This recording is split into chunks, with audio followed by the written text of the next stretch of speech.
തൻ്റെ 72-ാം വയസ്സിലും ഓരോ കഥാപാത്രമായി തിരഞ്ഞെടുക്കുന്നത് സിനിമാ ലോകത്തെ ഞെട്ടിക്കുന്ന നടനാണ് നമ്മുടെ സ്വന്തം മമ്മൂട്ടി. കോവിഡിന് ശേഷമുള്ള സ്ക്രിപ്റ്റ് സെലക്ഷനോടെ കേരളത്തിന് പുറത്തും മമ്മൂട്ടിയുടെ പേര് ചർച്ചയാകാറുണ്ട്.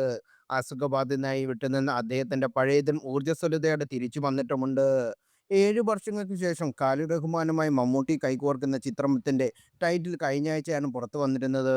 മട്ടാഞ്ചേരി മാഫിയ എന്ന പേരിട്ടിരിക്കുന്ന ചിത്രത്തിൽ വൻ താരനിര അണിനിരക്കുന്നുണ്ട്.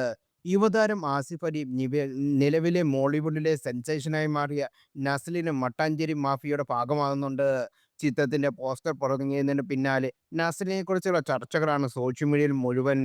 മമ്മൂട്ടിയും ആസിഫ് അലിയും ഉണ്ടെങ്കിലും പോസ്റ്ററിന്റെ നടുക്ക് നസ്ലിന്റെ പേരാണ് സംവിധായകൻ ഉൾപ്പെടുത്തിയത്. ചുരുങ്ങിയ കാലം കൊണ്ട് താരം മോളിവുഡിൽ കൈവരിച്ച വിജയത്തെക്കുറിച്ച് പലരുടെയും ചർച്ചകൾ. മമ്മൂട്ടി നായകനായി 2019 റിലീസായ മധുരരാജുരായിരുന്നു നസ്ലിന്റെ സിനിമ എൻട്രി.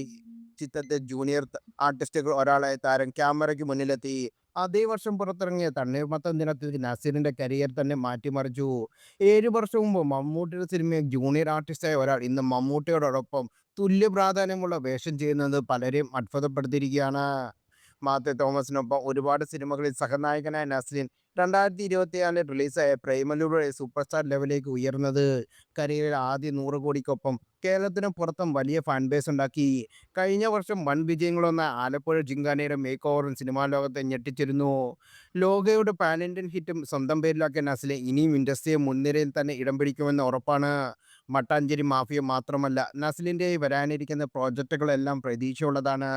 അഭിനയസുന്ദര നായക് സംവിധാനം ചെയ്യുന്ന മോളിവുഡ് ടൈംസ്, തരുൺ മൂർത്തിയുടെ ടോർപെഡോ, ആസിഫ് അലി നായകനാവുന്ന ടിക്കി ടാക്ക, ജിത്തു മാധവൻ ഒരുക്കുന്ന സൂര്യ 47 എന്നിങ്ങനെ വമ്പൻ പ്രോജക്റ്റുകളാണ് നസ്ലിൻ്റെ കയ്യിൽ.